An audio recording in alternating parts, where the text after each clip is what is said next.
¿Es China una amenaza? Debido a que Estados Unidos ha dominado buena parte del mundo y la mala experiencia que los países hispanos hemos tenido con este país, además de con el Imperio Británico, normalmente solemos centrar nuestras críticas en ellos, obviando que en el mundo hay otras potencias que también pueden ser una amenaza, como Rusia o China. Esto se debe en parte a que Rusia tiene un poder limitado, aunque suficiente para fomentar la independencia en Cataluña o para sostener regímenes nefastos como el de Nicolás Maduro, y a que China está manteniendo un perfil bajo y discreto en la geopolítica, adquiriendo un poder con un potencial inimaginable, haciendo poco ruido. Y este modo de proceder es lo que hace que muchos prochinos bajen sus defensas y digan: mirad China, que todo lo consigue pacíficamente y no como Estados Unidos, que está todo el día en guerra. Podemos confiar en ella. Pero debemos tener en cuenta en todo momento que China es un país que piensa muy a largo plazo, que tiene un gobierno autoritario y que tal gobierno podrá tener no solo un gran poder local, sino global. Fijaos lo que ha sido capaz de hacer Estados Unidos, siendo un país que a día de hoy tan solo tiene 330 millones de habitantes. ¿Qué poder puede llegar a amasar una superpotencia que tiene 1.500 millones de habitantes y un partido que carece de oposición? Pues está claro que el poder que van a tener es inmenso, y por tanto, para la hispanidad que aquí defendemos, es una amenaza. Por supuesto que muchos me dirán que no tengo pruebas para hacer tal afirmación, que China podría ser diferente a Estados Unidos. Sí, bueno, eso decían los españoles que ayudaron a Estados Unidos a ser una nación independiente allá por el siglo XVIII. Nadie en aquella época se podía imaginar que aquellas 13 mierdecillas se iban a convertir en la primera potencia mundial con un poder de destrucción inimaginable. Lo que vaya a hacer o no China es irrelevante. La cuestión es, ¿nos vamos a confiar y vamos a no estar preparados otra vez? ¿Vamos a cometer ese mismo error que cometimos con Estados Unidos? ¿O de lo contrario vamos a reaccionar y vamos a prepararnos para lo que pueda venir? Bien, dicho esto, vamos a pasar a responder a los argumentos de que China solo quiere comerciar inocentemente y no tiene intereses oscuros detrás de todos los megaproyectos que está financiando en países pobres, entre los que se encuentran una megacarretera que no va a ninguna parte, en Montenegro, o una línea de tren que se construyó a medias entre varios países africanos. Para ello, voy a responder a algunos vídeos sobre el tema. Hay tres hipótesis del por qué China no termina estos proyectos. La primera es que China los utiliza para endeudar a estos países y someterlos a su favor. A esto se le ha denominado como diplomacia de la trampa de la deuda, en la cual el objetivo es vincular a países pobres prometiéndoles financiación de sobredimensionados proyectos. Y cuando no puedan pagar sus deudas, las empresas chinas se quedan con activos estratégicos como redes eléctricas, puertos o el derecho a explotar recursos naturales. Esta es la clave de todo, lo que se ha venido a denominar desde el marketing occidental antichino la trampa de la deuda. Os lo traduzco a español de a pie. ¿Qué significa esto? Que si no pagas tu hipoteca, el banco se queda tu piso. Ya está. En Economía y Desarrollo acaban de descubrir cómo funciona el mundo. Pues entonces que China se quede con la infraestructura ruinosa que ha financiado y no con los recursos naturales africanos, ¿no? Porque si China financia a lo loco proyectos nada rentables y luego se queda con recursos del país o con los votos de esos países para las resoluciones de las Naciones Unidas, pues es normal que pensemos mal. ¿O no pensaríamos igual de mal si lo hiciera Estados Unidos? Por ejemplo, Laos había estado luchando por pagar préstamos a China durante varios años y terminó cediendo el control mayoritario de su red eléctrica nacional a una compañía estatal china.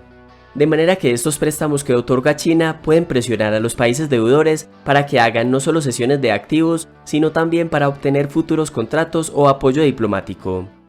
No, a lo único que presiona un contrato que firmas es a que cumplas con lo que te has comprometido. El banco no te presiona para quedarse con tu apartamento. Tú te presionas a ti mismo metiéndote en una hipoteca y el banco te ayuda a hacer ese sueño posible. Él no llamó a tu puerta, él no tiene que calcular si vas a poder pagar o no a final de mes, deberías calcularlo tú. Y él no quiere tu apartamento, quiere que cumplas con tu parte. Y si no cumples, está estipulado en el contrato lo que ocurre. No es una cláusula impuesta a posteriori. Tú eres perfectamente consciente de todas las cláusulas que hay en el contrato cuando te embarcas en esa compra y que se ejecutarán si dejas de pagar. Sí, la cuestión es, ¿la cláusula de quedarse con los recursos del país venía en el contrato? Porque los contratos chinos son bastante opacos y creo que la población debería tener derecho a saber las cláusulas que firma su gobierno. Por cierto, el banco también tiene que estudiar si sus clientes tienen la capacidad de pagar esas hipotecas, porque me sé de un Lehman Brothers que no lo hizo y ya sabemos todos cómo terminó. Todos los países subdesarrollados que encuentra China en su camino a sus mercados estratégicos, básicamente Europa, está invirtiendo para desarrollarlos y para evitar cuellos de botella en el comercio. ¿Está interviniendo para desarrollarlos? No, está interviniendo en las infraestructuras que interesan a China y en entramparlos en deudas con infraestructuras ruinosas. Eso no es desarrollar un país. Incluso el Plan Marshall no se creó para desarrollar Europa, se creó para colonizar Europa. Incluso en ocasiones China otorga préstamos con el requisito de que sean construidos por empresas chinas. Bueno, no me parece un maltrato. ¿Quieres construir una línea férrea? Bien, te la financio a cambio de que te la construya una empresa de China. De nuevo, creo que lo que no entendemos aquí es que hay un país con unas necesidades y hay un prestamista con unas condiciones. Si los holandeses o los canadienses están dispuestos a prestar ese dinero en condiciones mejores, que lo hagan. Estoy seguro que lo aceptará Kenia o quien sea. Lo que no tiene sentido es que China ofrezca mejores condiciones y al final el tren lo construya una empresa italiana. Bien, Adrián, ahí defendiendo el proteccionismo. Lo que no tiene sentido es que el banco te preste dinero para una casa y ésta la tenga que construir obligatoriamente la empresa constructora que el banco te diga. No, tú pides el dinero y es asunto tuyo de qué forma se haya construido tu casa. A menos, claro está, que seas el proteccionista gobierno chino que busca siempre favorecer a sus empresas nacionales. Y hacen bien, serían tontos si prestaran el dinero y la administración del país destinatario hiciera un concurso y hubiera competencia.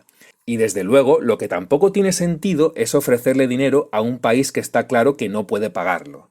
La mejor oferta no es prestar el dinero a un interés más bajo. La mejor oferta es no prestarlo para que no se metan en deudas que no pueden pagar. Por eso no es extraño que 1 de cada 5 proyectos de infraestructura en África estén financiados por China y 1 de cada 3 son construidos por empresas chinas. Efectivamente, no es extraño porque África para Europa desde hace 2000 años no ha sido más que terreno de cultivo para esclavismo, expolio, extorsión, colonización. Jamás nadie le ha importado si salían o no de la miseria. Qué pena que Occidente, partiendo de una situación económica mucho mejor que China, no haya tenido en estos siglos un plan mejor para el tercer mundo que abusar de él. Ojo al dato, 2000 años. Porque claro, ¿quién no se acuerda de los enormes barcos europeos transportando esclavos subsaharianos en el año 50 después de Cristo?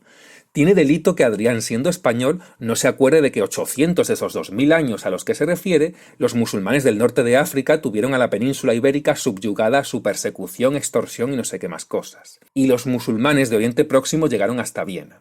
Pero bueno, esta es la retórica antioccidental más fácil, hacer sentir a los occidentales culpables por su pasado colonial para que así bajen la cabeza y no se defiendan ante semejante despropósito histórico. 2000 años, señores, y lo dice sin que se le escape una sonrisa. Pues no voy a dejar de mirar con lupa la expansión del poder chino porque la estrategia de deuda es muy vieja y no tengo ninguna razón para pensar que China va a ser distinta. Veamos ahora el ejemplo de Visual Economic, que también niega que la influencia china sea relevante en términos de nominación.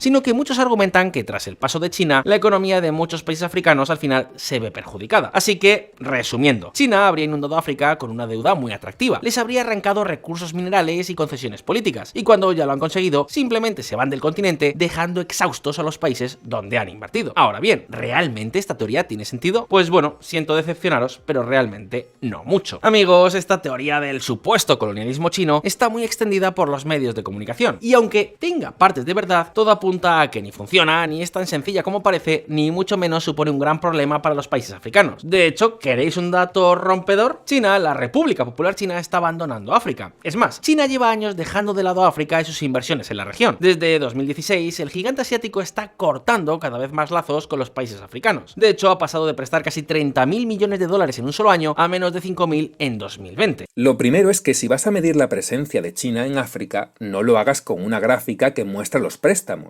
puesto que estos no son más que una inversión inicial. Tendrás que medir si China ha reducido su poder sobre los recursos, su poder político al tener siempre a los países africanos de su parte en la ONU y otro tipo de inversiones que no sea el prestar dinero a otros países. Decir que China se está yendo de África cuando tiene instalaciones enormes en ella, pues es cuanto menos una locura. Más aún cuando esos préstamos no se han devuelto y por tanto sus consecuencias se harán notar en las siguientes décadas. Según un estudio, de 40 préstamos que China hizo a países africanos y que estos países no han podido repagar, tan solo 6 continuaron como si nada. En el resto, o bien la deuda se perdonó, se aplazó o se renegoció. Es decir, que China realmente no salió ganando con todo este juego de billetes. Hay un consenso académico muy amplio en que, por lo general, el préstamo de dinero a gobiernos africanos tiene efectos positivos en el crecimiento de estos países. Por lo que la teoría real sería más bien la contraria. China ayuda a los países africanos y en muchas ocasiones sale perdiendo, aunque eso sí, también gana acceso a recursos naturales y ciertas concesiones o favores políticos. Y esas ciertas concesiones o favores políticos pueden ser el fin último de China. Recordemos que Hispanoamérica pasó a ser parte del llamado Imperio Informal Británico gracias a factores como la deuda que estos países contrajeron con Inglaterra para costear sus secesiones del Imperio Español y para volver a tener dinero tras la ruina en la que se metieron. Simón Bolívar escribía así en 1825: «Aborrezco más las deudas que a los españoles. No sé cómo pagaremos los réditos anuales. Esta dificultad me hará huir de Colombia. Usted me dice que ha arrendado las minas y he visto por los papeles públicos que se han dado tierras para colonias y vendido parcialmente todos los beneficios de que podía disponer el Estado. Yo he vendido aquí las minas por 2,5 millones de pesos, y aún creo sacar mucho más de otros arbitrios, y he indicado al gobierno del Perú que venda en Inglaterra todas sus minas, todas sus tierras y propiedades y todos los demás arbitrios del gobierno, por su deuda nacional, que no baja de 20 millones. Uno no puede evitar encontrar paralelismos entre ambas situaciones. Está claro que la situación de Bolívar era más desesperada y la banca inglesa más despiadada, pero al final se trata de perder el control sobre los recursos del país para pagar las deudas, hipotecando así su futuro. También es importante dejar clara la magnitud del asunto, porque en realidad los países africanos no están tan endeudados con los chinos como puede parecer. Es decir, sí, China es el mayor prestamista en África, pero esta frase tiene un poquito de truco. Para empezar, el 60% de la deuda de los países subsaharianos es doméstica, o dicho de otra forma, que los gobiernos se han endeudado mayoritariamente con sus propios ciudadanos, no con países extranjeros. Y por otro lado, que China sea el mayor prestamista bilateral no quiere decir que preste más que todo el resto de prestamistas juntos, básicamente porque muchos préstamos en África están hechos por organizaciones multilaterales como el FMI, el Banco Mundial o el Club de París, y su peso conjunto es más grande. Así pues, China realmente no llega al 6% de toda la deuda pública de estos países, lo que a fin de cuentas viene a decir que la teoría del control de África por parte de China es más una exageración que otra cosa. Bueno, Adrián, no te podrás quejar ahora de que Visual Economic hace propaganda anti-China. Sí, es cierto, China no es el único prestamista, pero sí el mayor de todos ellos en solitario. Es decir, los demás préstamos extranjeros vienen de parte de organismos internacionales que dependen de muchos países y no de uno solo que pueda negociar por y para sus propios intereses de forma directa. Vamos ahora con la visión de Santiago Armesilla. China no se aproxima a ningún modelo de los de imperio que bueno dice. Ni es un imperio generador, ni es un imperio depredador. Ahora bien, China no busca imponer su modelo político, económico y cultural en ninguna sociedad del planeta. Pero no por una cuestión de que no sea un imperio, no, porque incluso cuando China invierte en establecer la franja y la ruta, e invierte en hacer carreteras en África, e invierte en hacer incluso ciudades y puertos en África, incluso bases militares como la de Djibouti, o invierte para hacer caminos, reforestaciones, todo lo que tenga que ver con investigación, más desarrollo e innovación que hace China, evidentemente ahí sí hace una labor imperial, pero imperial generadora, no depredadora, cuidado. Claro. Es decir, en esto se parece más al modelo de la Unión Soviética o al español que al británico. Nótese la distinta vara de medir. Cuando las explotaciones mineras de países capitalistas causan daños a las comunidades indígenas y se llevan los recursos, a eso se llama imperio depredador. Pero cuando las explotaciones mineras hacen exactamente lo mismo, pero proceden de un país supuestamente socialista como China, ahí ya hablamos de imperio generador. Pues no, las inversiones chinas son igual de depredadoras que las de cualquier otra potencia capitalista. ¿A qué se aproxima más de los 4 modelos que dice Gustavo Bueno China? Ejemplar. Yo diría que de momento al ejemplarista. Sí, yo también creo que es ejemplarista. Es decir, China busca convertirse en un ejemplo para el mundo, pero no busca imponer al resto del mundo ni su modelo político ni su modelo económico. Pero si China lo que está haciendo es justo lo que hacía el Imperio Británico. Ambos se hicieron fuertes con medidas proteccionistas, y luego se pusieron a predicar que el libre comercio era lo mejor para que así sus empresas devorasen los mercados extranjeros menos desarrollados que los suyos. Aquí ves a Xi Jinping predicando el libre comercio. Tenemos que seguir comprometidos con el comercio libre y hemos de promover el comercio y la inversión, la liberalización y facilitación del comercio y de la inversión a través de la apertura, diciéndole que no al proteccionismo. Lo que defiende es el libre comercio, ni siquiera un libre comercio socialista con características chinas, sino el libre comercio puro y duro. No dice, muy bien Trump, en realidad tu proteccionismo es bastante tibio, nosotros aplicamos mucho más hace unos años. Ese es el camino. No, obviamente China es tan mala samaritana como cualquier otra potencia. Se hace rica con el proteccionismo y luego predica el libre comercio. Pero vamos, que no te estoy diciendo nada que no te haya dicho ya tu buen amigo y mentor Marcelo Gullo. Lo que pasa es que por alguna razón, lo que te dice Gullo sobre Inglaterra lo compras al 100%, pero a lo que te dice sobre China le haces oídos sordos. Es imposible, en condiciones de libre comercio, que lo inventó Inglaterra a favor de ella y que ahora, después de haberlo negado durante 50 años, China lo usa a su favor. Imposible en condiciones de libre comercio de competir con China. La Argentina, yo vengo sosteniendo hace ya un tiempo, hoy es una semicolonia anglo-china. Una semicolonia anglo-china. Y claro, mientras que los ingleses ocupan la cordillera con sus compañías, muchas de las cuales están vendiendo a los chinos han ocupado el mar territorial argentino, están depredando el mar argentino. Completamente lo están depredando. Porque cada vez que intentamos hacer algo con los barcos chinos que están pescando, el embajador chino levanta el teléfono y dice, no, muchachos, se equivocaron. Porque si hacen algo contra los barcos, no le compramos más soja y se funden. Eso es el riesgo de ser simplemente un país monoproductor, monoexportador como nosotros, ¿no? A un solo mercado prácticamente. Propuesta de hacer de la Argentina, que fue el granero del mundo, el chiquero de China. No porque los chinos sean malos ni malvados, los poderes se comportan así en cualquier parte del mundo. China es un imperio fenicio cartaginés. Ellos ya lo están haciendo en el África o en el Asia. Crean un puerto en un lugar determinado, llevan plata. Es cierto que el puerto crea infraestructura y trabajo, pero en realidad después, y también durante la construcción, aparecen 10.000, 20.000, 200.000 chinos que se instalan fundando como una especie de factoría, de ciudad china, que no se integran nunca, ¿está? Y que empiezan a condicionar al entorno para que a partir de ese puerto simplemente el lugar, ¿cierto?, conquistado, a partir de ese puerto, sea simplemente un productor de materias primas y no puede industrializarse. No cabe duda de que hoy en día China es la segunda potencia mundial económica y China siempre quiere adelantar a Estados Unidos. En este sentido, yo creo que China como que está haciendo una carrera, un partido y quieren ganarle a los estadounidenses con sus propias iniciativas, proyectos. La franja de la ruta de la seda, yo llamo como la ruta de la trampa. Pues vengo a ayudarte a mejorar los servicios públicos, a hacerte vías de tren, carrera, lo que sea. Pues en China tenemos mucha gente, muchos recursos. O sea, no te preocupes, me quedo contigo. Vamos a ver, vamos a apoyar este proyecto. Y al final, tú, claro, para ti es una oportunidad de inversión, claro que sí, bienvenido. Al final, te das cuenta que no eres capaz de pagar el proyecto y todo esto. China dice, pues no te preocupes, este muelle me interesa, pues me lo alquilo, ¿no? Durante 99 años.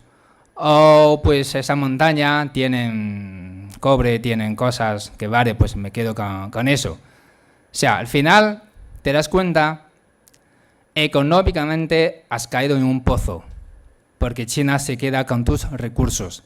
Y políticamente, en la ONU, 2 votos tienen que ir a China.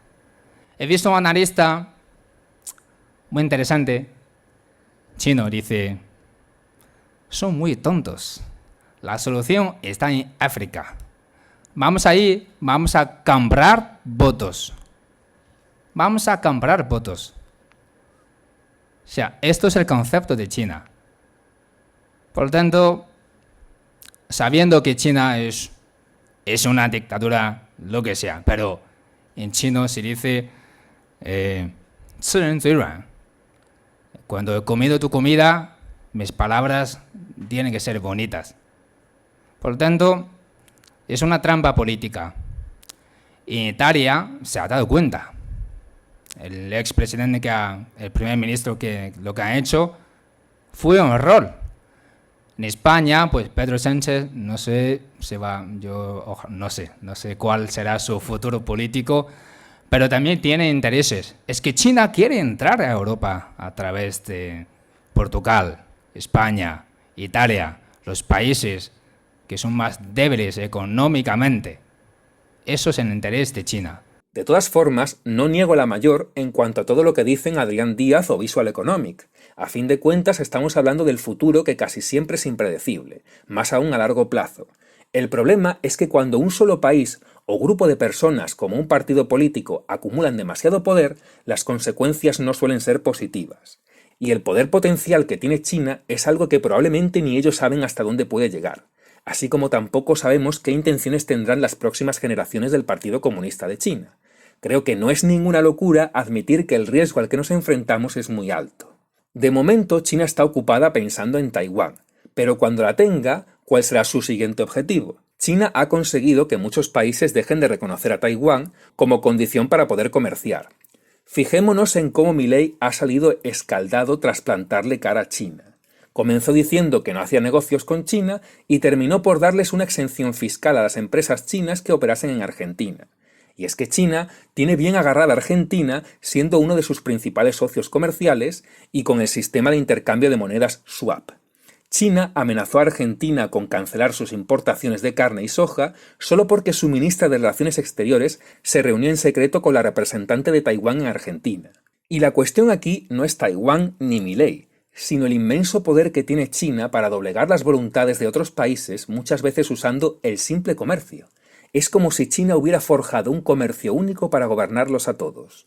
Si todos los países del mundo dependen del comercio chino, al final el gobierno chino tiene la llave, y solo tiene que apretar en el mapa el botón de tu país para pagar el comercio y dejarte en la estacada si no cumples con las exigencias de su gobierno. Y claro, los países hispanos, totalmente divididos, no tienen nada que hacer ante este poderío. Si estuviéramos juntos, al menos podríamos aplicar la máxima de si bloqueas a uno, nos bloqueas a todos. Y ahí las cosas se pondrían más difíciles para China. Pero por separado, estamos absolutamente indefensos. Más aún si dejamos que China acapare la producción de todo aquello que tiene valor añadido y nos deja las migajas, es decir, la ruinosa producción de materias primas. Fijaos la cantidad de poder que tiene China sin que en ningún momento hayamos hablado siquiera una vez de su ejército. Aunque más adelantado que su ejército, yo diría que está su poder de inteligencia. Cerca de Lima, en Perú, COSCO Shipping y el ejército peruano están construyendo el puerto de Chancay, a un coste de 450 millones de dólares. Será la primera base multicapacidad a gran escala en la región, una que podría reutilizarse rápidamente de fines civiles a militares. Al sur se encuentra la Estación Espacio Lejano en Neuquén, Argentina.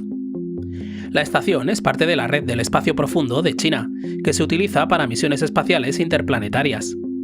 Desde esta base, China puede realizar vigilancia aeroespacial e interceptar señales de largo alcance. En el norte se encuentra la base espacial El Sombrero, en Venezuela. Desde aquí, China ha lanzado satélites en trayectorias orbitales que, de otro modo, serían inalcanzables desde su geografía. Además, desde 2005, China ha construido una serie de estaciones de control terrestre, que realizan un seguimiento de los miles de satélites y objetos en la órbita terrestre. China tiene un total de 11 bases de control terrestres repartidas por América del Sur. Se desconocen sus misiones o capacidades exactas, y es probable que las instalaciones tengan objetivos tanto científicos como militares. Todas las comisarías chinas están escondidas, están infiltradas o están dentro de las asociaciones chinas.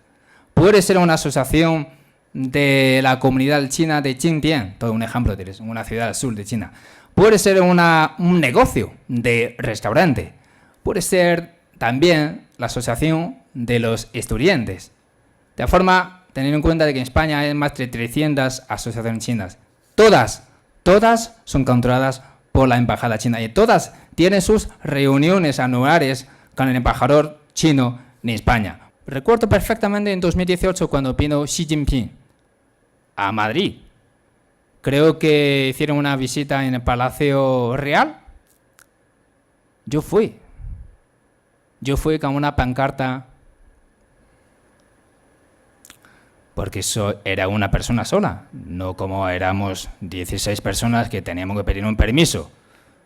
Yo no puedo ir estando en la calle de Gran Vía, en la calle, en la plaza entre el Teatro Real, el Palacio Real. Yo no puedo estar ahí con una pancarta. No puedo. ¿Por qué? Porque son los chinos que estaban dirigiendo a la policía española. Este chino sí, este chino es nuestro, porque viene aquí para apoyar a Xi Jinping. El otro chino no. Pues llévalo a tu coche, lo que sea. Me quitaron la pancarta, me asustaron. Y digo, ¿dónde estoy yo? ¿Estoy en China o estoy en España? Estando en España, y hay que escuchar, hacer todo lo que nos digan los chinos.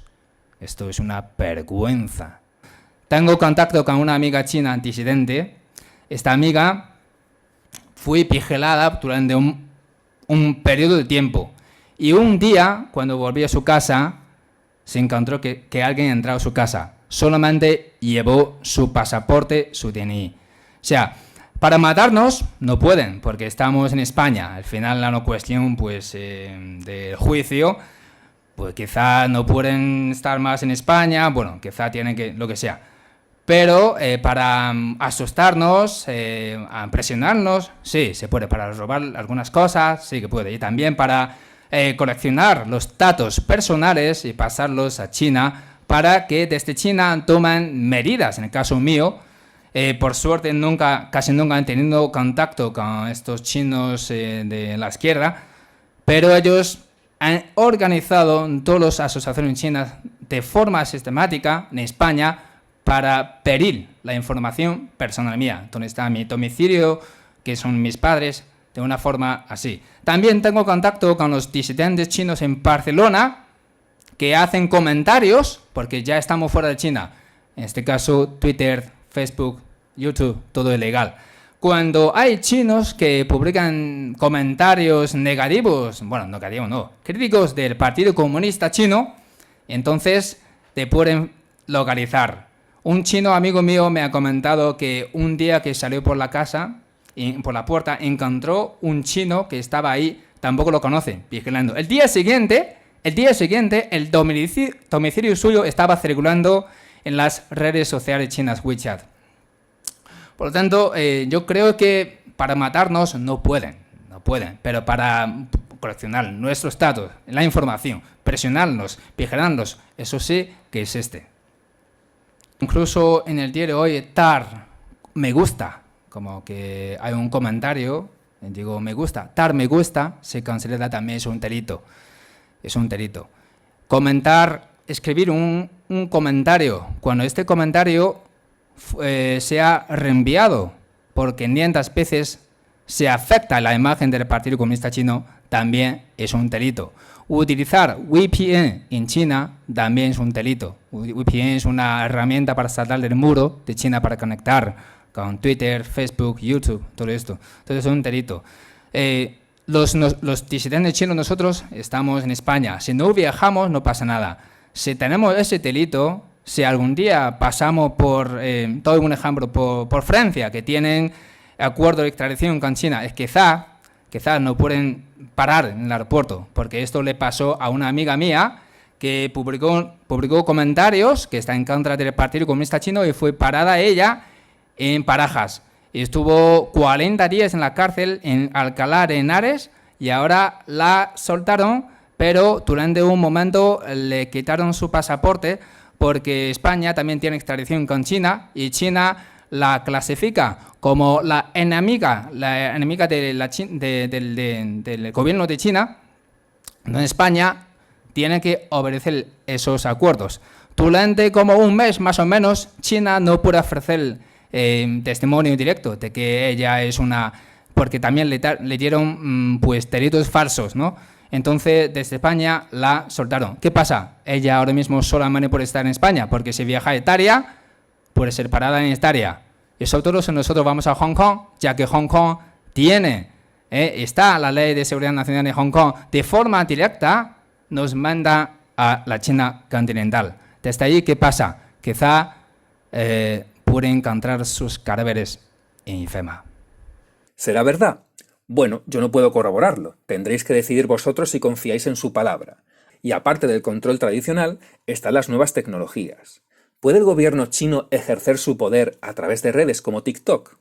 TikTok podría parecer un servicio inocuo. Unas apps que parecen pensadas solo para entretener.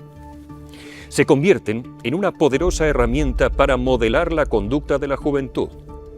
Simplemente obligando al algoritmo a mostrarte una serie de vídeos u otros, una mano oscura como es el Estado chino puede crear un ejército de jóvenes preparados para tomar el mundo y otro para dejarse follar sin oponer resistencia. Bueno, el ejército que va a follar y el que va a ser follado ya están en proceso de creación. Y seguro que Fabián Barrio sabe perfectamente que TikTok no es ni mucho menos el único culpable. Sobre este tema, sin duda, hay varios puntos de vista, y es difícil sacar una conclusión, puesto que nuevamente estamos hablando de cosas que estarían sucediendo a puerta cerrada y de cuestiones difícilmente mesurables. Entiendo que Fabián, como liberal que es, entenderá que si TikTok está regida por objetivos políticos y no empresariales, desde la óptica liberal no está optimizando sus posibilidades, está de alguna manera renunciando a toda su capacidad para atender a esos otros objetivos políticos, y por tanto será muy sencillo que otra aplicación, no sé, del mundo libre, que solo se rija por criterios empresariales, la desplace del mercado, ya que no tiene que sacrificar parte de su estrategia en atender a sus políticos. Para conseguir que un sujeto repita una determinada actividad, no hay más que premiarlo. Y si queremos que evite hacerla, castigarlo. Lo que realmente mantiene enganchadas a las personas es la sensación de no tener un control preciso sobre lo que nos va a proporcionar un premio. Vivir en la incertidumbre. El sutil equilibrio entre premios y castigos es la fórmula que determina que nos enganchemos a determinadas cosas. Por ejemplo, a los juegos de azar. Si en unas elecciones presidenciales eres expuesto una y otra vez a encuestas que dan como ganador a tu candidato, hay grandes posibilidades de que te quedes en casa el día de las elecciones. Por el contrario, si la masa de votantes de un partido son expuestos a noticias en las que las encuestas dan como ganador al contrario por un estrecho margen, hay muchas más posibilidades de que se movilicen. En los últimos 2 años, hemos visto una reacción violenta contra la industria de la tecnología, derivada de eventos como el escándalo de Facebook y Cambridge Analytica. En el corazón de tales escándalos, existen preocupaciones sobre la privacidad de los datos y cómo los algoritmos escalables masivamente los utilizan en nuestra contra. ¿Entonces estás diciendo que el gobierno chino no ha intervenido para poner freno a Douyin? No, estoy diciendo que justamente porque el mercado es libre, o comparativamente mucho más libre que el nuestro, es por lo que una empresa como Douyin ha podido desarrollarse a estos niveles en tan poco tiempo, y cuando el gobierno ha creído que se le iba todo de las manos y que la cosa era ya un tema de Estado, porque afectaba a la educación de cientos de millones de niños, ha intervenido. Douyin, el hermano de TikTok en China, ha provocado tanta adicción, los niños solo querían pasar horas y horas viendo vídeos, que el gobierno ha intervenido a posteriori, una vez la app era un fenómeno de masas y había provocado desequilibrios, y ha impuesto ciertas normas, con las que no estoy para nada de acuerdo, pero nada tienen que ver con esa especie de plan malévolo del partido para controlar la mente de sus ciudadanos, ni nada similar. Y de ahí, y ahora lo veremos, nos inventamos todo lo que creemos que supuestamente están haciendo con TikTok fuera de la China continental. No son los directores de los canales de televisión los que deciden lo que se emite, ni el ingeniero de TikTok, ni obviamente un burócrata que apenas entiende la tecnología. Es el público quien elige lo que se emite, votando de la forma más democrática posible, quedándose delante de la pantalla o largándose. Y obviamente, aparte de toda la basura que hay en TikTok, si te interesan temas de un nivel intelectual superior, debates o enseñanzas, los tienes también como los tienes en Douyin. Porque, repito, no quieren adoctrinarte, lo que quieren es que te quedes embobado mirando. Y el algoritmo no tiene amigos, el algoritmo está para facturar. Y si te ponen a jovencitas exhibiendo su sexualidad temprana, siento ser yo quien se lo diga, pero todo apunta a que es lo que consigue que usted se quede embobado frente a la pantalla. Consecuencia pueden tener con TikTok es lavar la cabeza, destruir los valores tradicionales de los países. Por ejemplo, incluso ellos pueden hacer a los jóvenes atorar el comunismo y admirar el totalitarismo en China. Esto, la verdad, va a ser una cosa muy seria. Va a destruir el pilar de nuestros países, fuera de China. En TikTok niega la existencia de la masacre en Tiananmen, difama la imagen de los hongkoneses, difama la imagen de Estados Unidos, tiran la responsabilidad del virus a Estados Unidos, a muchos países. Durante la pandemia no han parado, han hecho mucho trabajo excelente. He visto un análisis diciendo que más del 70% de los usuarios de TikTok han sido engañados por el PCC. Un análisis realizado a través de los comentarios, ¿no? 78 realmente por ciento. Mucha gente ha sido engañada por el PCC. Durante la pandemia, TikTok estaba lanzando muchos vídeos, ¿no? Que han conseguido muchos likes. Vídeos que dicen, el virus salió del laboratorio, pero no el laboratorio de Wuhan, sino el laboratorio de Estados Unidos. Dicen que la CRIB de Estados Unidos ya tenía el COVID-19. Dicen que el virus viene de Estados Unidos, son los militares que llevaron el virus a Wuhan. Estos vídeos tienen millones de likes, incluso 10 millones de likes. Se ve la importancia, la fuerza que han conseguido, ¿no? La verdad que es algo increíble, digo que incluso es mejor que la propaganda directa del PCC, porque TikTok no se da cuenta. Aquí, como a todo el mundo le gusta, hay cosas muy interesantes, mientras tú veas cosas interesantes, encuentras cosas así, propaganda del PCC, ¿no? Diego, no podrías estar haciendo esto si estuvieras en China. Dice el güey que le roban absolutamente todos los datos sin que se dé cuenta. Saben todo su chat de internet y de la noche a la mañana lo podrían meter a la cárcel por fraude fiscal y aparte no le venden una casa porque tiene un score de crédito negativo. Toda la gente decía, no, pero es que China es autoritario. Está bien, que whatever, tú tampoco eres libre, güey. La CIA tiene todos tus datos, todas tus redes sociales te minan. Pero en China, si tú subes un vídeo o escribes por WeChat que no te gusta el Partido Comunista Chino, que ha matado tanta gente por su ocultamiento del coronavirus, tal, este tipo de cosas, inmediatamente te van a localizar. Incluso valores universales, como palabras sensibles para WeChat, la democracia, la libertad de conciencia, o 4 cifras sensibles, 8, 9, 6, 4, que es la fecha de la gran matanza en la plaza de Tiananmen en Beijing, o Falun Gong, por ejemplo. Estas palabras sensibles no se puede pasar por WeChat. ¿No se ve la diferencia? Recordad una y otra vez la misma frase. China no hace sino lo que a tu político de turno le encantaría hacer y eventualmente hará. Y a veces incluso lo hará amparados en supuestos amantes de la libertad. Insuperable. Creedme, vengo del futuro, todo lo que veo aquí lo voy viendo años después aplicado al pie de la letra en Occidente. La democracia no evita el futuro, solo lo retrasa, y China nos sirve de banco de pruebas de todo lo que queremos aplicar después en nuestros países. Increíble cómo una persona que se autodefine como amante de la libertad haya escogido para vivir el país que está más a la vanguardia en autoritarismo digital. Pues si la democracia es lo que retrasa esto, bendita sea la democracia. Porque tiene razón, China es el futuro. Tarde o temprano tendremos la misma escasez de libertad que tienen los chinos, y los miles de ellos que actualmente tratan de huir de su país ilegalmente o pidiendo asilo político, dentro de unos años encontrarán en Occidente lo mismo de lo que venían huyendo. Triste futuro el que nos espera si nos quedamos de brazos cruzados. Este debate en las redes sociales y los algoritmos es sin duda complejo. Pero una cosa está clara, la tecnología no para de evolucionar y el Partido Comunista de China va a tener un poder bastante grande sobre ella, así como lo van a tener megacorporaciones estadounidenses, aunque puede que en menor medida. Y el que no vea un gran peligro potencial en esto es sencillamente un ingenuo. La tecnología siempre se usará para hacernos la vida más cómoda a cambio de estar más controlados. Cuanto más cómodas sean nuestras vidas, más controlados estaremos. Aun poniéndonos en la versión más favorable a China, la de Adrián Díaz, podemos decir, vale, si lo que buscas son chicas guapas, pues el TikTok de China, Douyin, te dará chicas guapas. Pero si te interesa el contenido político, dado que en China existe una censura que el mismo Adrián Díaz afirma, pues está claro que no te podrán aparecer vídeos que no interesen al gobierno chino. Es decir, o te aparecen vídeos favorables al gobierno o neutrales, pero nunca información en contra. Esto ya puede moldear la opinión política del consumidor sin necesidad de que la empresa tenga una estrategia para lavar el cerebro, simplemente adoptando el patrón obligatorio de la censura. ¿Nos comen los chinos? No, nosotros comemos a los españoles. Es decir, yo ya formo parte de los chinos que en todo caso os comen.